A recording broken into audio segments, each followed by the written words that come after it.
નમસ્કાર મિત્રો, આજે હું વાત કરીશ રિવોર્ડ સેન્ટર ડોપામિન કેમિકલ વિશે, જે આપણી માઇન્ડની અંદર હોય છે અને ખુશીનો હોર્મોન્સ પણ કહેવામાં આવે છે. એ બે રીતે માણસો મેળવતા હોય છે, એક હેલ્ધી રીતે અને એક અનહેલ્ધી રીતે. એક આપણે કહી શકીએ કે કુદરતી રીતે મેળવી શકાય અને કૃત્રિમ રીતે મેળવી શકાય. તો કુદરતી રીતે જે આપણે ડોપામિન મેળવીએ છીએ એ લાંબો સમય ટકે છે અને સ્વચ્છ છે, એના કોઈ સાઇડ ઇફેક્ટ નથી. પરંતુ જો આપણે કુદરતી રીતે ડોપામિન રિલીઝ કરવાના પેતરા કરીએ છીએ તો આપણને નુકસાન થાય છે. તો આપણે કૃત્રિમ રીતે કઈ રીતે મેળવતા હોય છે એની વાત કરું તો કૃત્રિમ રીતે નશો છે, સેક્સ છે,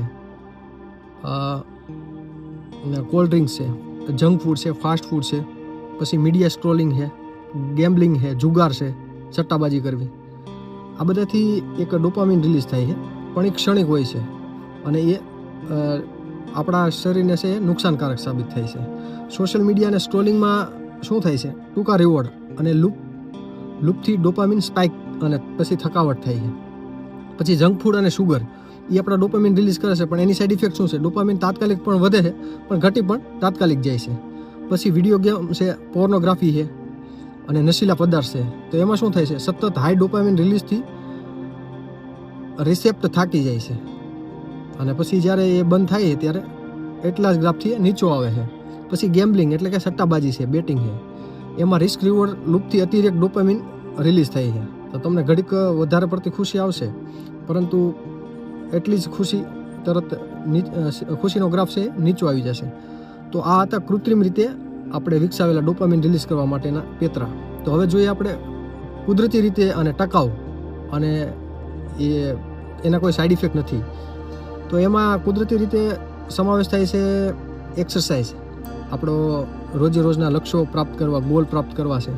પછી સંગીત સાંભળવું છે, ધ્યાન અને મેડિટેશન છે, કૃતજ્ઞતા છે, આભાર વ્યક્ત. પછી હેલ્ધી ફૂડ છે, સૂર્યપ્રકાશમાં સમય વિતાવવો છે અને નવી વસ્તુ શીખવી છે. એનાથી ડોપામિન રિલીઝ થાય છે અને એ કુદરતી રીતે થાય છે અને એના કોઈ સાઇડ ઇફેક્ટ નથી. જ્યારે તમે એક્સરસાઇઝ કરીએ છીએ આપણે, તો શું થાય છે, નિયમિત કસરત, ખાસ કરીને રનિંગ, સાયકલિંગ છે, યોગા છે, ડાન્સ છે, એ ડોપામિન અને સેરોટોનિન અને એન્ડોર્ફિન વધારે છે.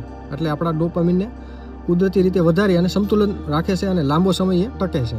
બીજું છે ગોલ હાસિલ, એટલે કે રોજ આપણે ડે ટુ ડે કંઈ લિસ્ટ બનાવતો હોય કે મારે એટલા કામ કરવા છે, તો એમાં નાની નાની સિદ્ધિ જેમ કે ટુ ડુ લિસ્ટ પૂરું કરવું એ પણ ડોપામિન રિલીઝ કરે છે. બીજું છે સંગીત સાંભળવું, આપણું મનગમતું સંગીત સાંભળીએ તો રિવોર્ડ સેન્ટર સક્રિય થાય છે. ત્રીજું છે ધ્યાન અને મેડિટેશન, એક પણ કુદરતી રીતે લાંબા ગાળે ડોપામિન સ્તરને સંતુલિત રાખે છે. જેમ આપણે કૃત્રિમમાં કેવું થાય છે, ડોપામિન હાઈ થાય એટલું જ પાછું નીચું આવે છે. તો આમાં એક સમતુલિત ડોપામિન રિલીઝ થાય છે. કૃતજ્ઞતા એટલે આભાર વ્યક્ત, કે આપણી પાસે જે કંઈ વસ્તુ છે એનો સતત આભાર માનવો છે, આપણને જે મદદરૂપ બને છે એનો આભાર માનવો છે. તો એ રીતે પણ એક હોર્મોન્સ રિલીઝ થાય છે. પછી હેલ્ધી ફૂડમાં શું ખાવું જોઈએ, બદામ છે, દહીં છે, ઈંડા છે, માછલી, ડાર્ક ચોકલેટ છે, ડોપામિન રસાયણનો કાચો માલ પૂરો પાડે છે. હેલ્ધી ફૂડ કે જે શરીરને નુકસાન નથી કરતા એવા ફૂડ છે એ ખાવા જોઈએ. બીજું છે સૂર્યપ્રકાશમાં સમય વિતાવવો, એનાથી પણ એ ડોપામિન રિલીઝ થાય છે. સેરોટોનિન અને ડોપામિન બંનેમાં વધારો થાય છે. બીજું છે નવી સ્કિલ શીખવી.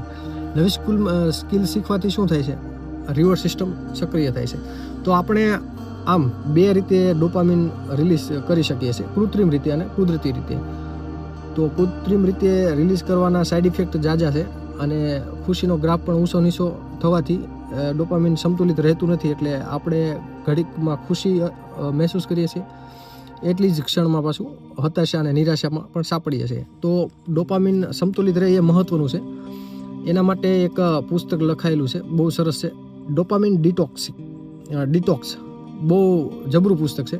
આજના યુગમાં 2021માં રિલીઝ થયું છે અને બહુ સરસ છે કે ડોપામિનને ડિટોક્સ કરવું જોઈએ. કે સતત આપણે હાઈ ડોપામિન રિલીઝ કરતા હોય એ પ્રવૃત્તિ સાથે સંકળાયેલા રહીશું તો હતાશા, નિરાશા અને ડિપ્રેશન આવવાની શક્યતાઓ વધારે છે.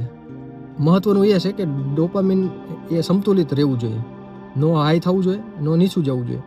તો તમને જિંદગી જીવવાની એ મજા આવશે. તો આ તો ડોપામિન વિશેનો મારો વિડીયો. સારો લાગ્યો તો લાઈક કરો, સબસ્ક્રાઈબ કરો અને કોમેન્ટ કરો.